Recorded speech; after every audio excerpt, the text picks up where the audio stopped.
আদাব, নমস্কার। আশা করি মা কালীর অশেষ কৃপায় আপনারা সকলে ভালো আছেন এবং সুস্থ আছেন। ভিউয়ার্স, আমি তান্ত্রিক গুরু গণেশ, আপনাদের আশীর্বাদে আমিও ভালো আছি এবং সুস্থ আছি।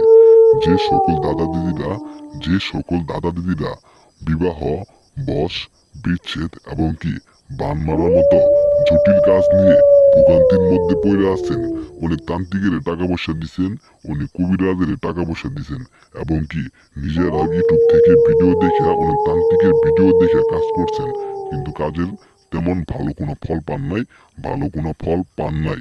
ভিউয়ার্স, আমার এই আজকের ভিডিও শুধুমাত্র তাদের জন্যই যারা কাজ কইরা কাজের কোনো ফল পান নাই।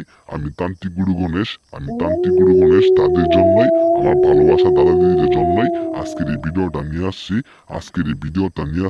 আজকের এই ভিডিও দেখে আপনারা শুধুমাত্র একবার কাজ করবেন।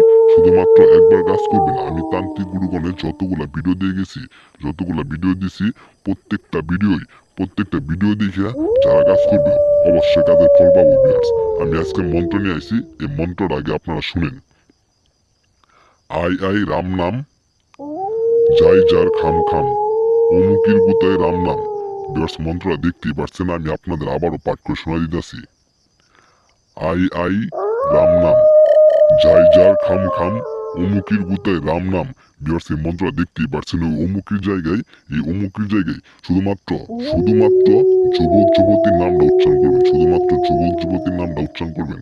আমার এই মন্ত্র দ্বারা শুধুমাত্র যুবক যুবতী বশ হবে। ভিউয়ার্স, আমার এই মন্ত্রটা শুধুমাত্র যুবক যুবতীর জন্য।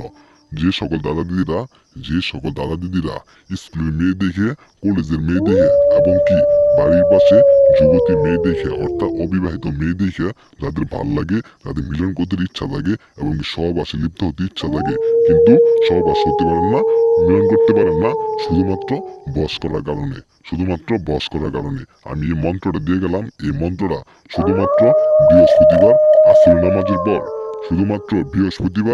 নামাজের পর 3বার পাঠ করবেন। উত্তর দিক হইয়া 3বার পাঠ করবেন। শুধুমাত্র 3বার পাঠ করার সাথে সাথে 3 ঘন্টার মধ্যে ওই মেয়ে বশ হয়ে যাবে। শুধুমাত্র 3 ঘন্টার মধ্যে ওই মেয়ে হোক, ছেলে হোক, যুবতী হলেই হয়েছে, অবিবাহিত হলেই হয়েছে। শুধুমাত্র তাদের উপরে এই মন্ত্রটা প্রয়োগ করলে 3 ঘন্টার মধ্যে আপনারা ফল পাবেন। ভিউয়ার্স, আমি তান্ত্রিক গুরু গণেশ কথায় না কাজে বিশ্বাসী। আমার এই মন্ত্র দ্বারা কাজ করবেন, অবশ্যই কাজের ফল পাবেন। অবশ্যই কাজের ফল পাবেন। শুধুমাত্র নিয়মটা যেভাবে বলে দিলাম, ওই নিয়ম অনুসারে কাজ করবেন। আমি তান্ত্রিক গুরু গণেশ কথায় না কাজে বিশ্বাসী। সম্পূর্ণ ভিডিও দেখার জন্য আপনাদের সকলকে ধন্যবাদ।